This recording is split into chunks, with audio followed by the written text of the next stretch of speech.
श्रावस्ती जनपद में राप्ती ने फिर हाहाकार मचा दिया है। आपको बताते चले कि श्रावस्ती जनपद में राप्ती ने एक बार फिर अपना रौद्र रूप धारण कर लिया है। वहीं दर्जनों गांव राप्ती की चपेट में आ गए। अगर हम बात करें अशरफ नगर और नगर सर्रा जैसे कई गांव बुरी तरीके से पानी से घिरे हुए हैं। वहीं गांव की सड़कों पर राप्ती का पानी तेजी से धारा बनाकर बहता नजर आ रहा है, जिससे लोगों का जीना मुहाल हो गया। कुछ लोग तो अपनी छतों के ऊपर रहने को मजबूर हो गए और कुछ लोग किसी प्रकार से अपने जानवरों को और खुद को पलायन करके सुरक्षित स्थान पर पहुंचने की कोशिश कर रहे हैं।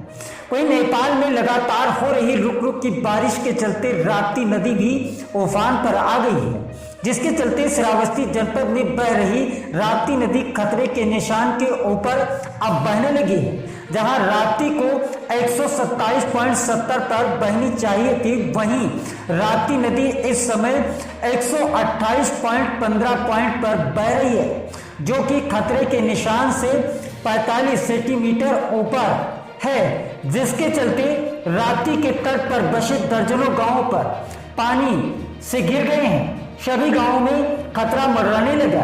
वहीं अशरफ नगर, सर्रा, मध्य नगरा और लोहिका, उत्मान और बौसा सेलिया कई गांव बुरी तरह से पानी में घिर गए और नदियां के कछार पर बसे हुए सभी गांवों पर खतरा मंडराने लगा है।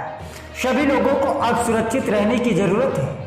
आपको बताते चले कि श्रावस्ती जनपद में भी कुछ दिन पूर्व हुई थी रुक रुक की बारिश ने अपना खूब रौद्र रूप दिखाया था। वहीं राप्ती नदी ने अपना रौद्र रूप धारण कर लिया था।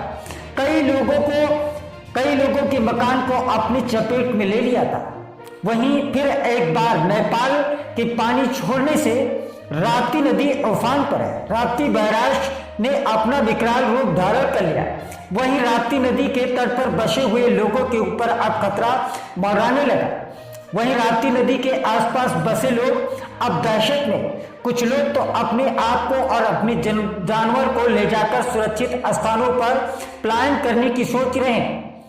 वहीं राप्ती नदी ने अपना विकराल रूप धारण किया, जिससे श्रावस्ती जनपद की राप्ती नदी के आसपास बसे हुए लोगों को अब जीना मुहाल हो गया।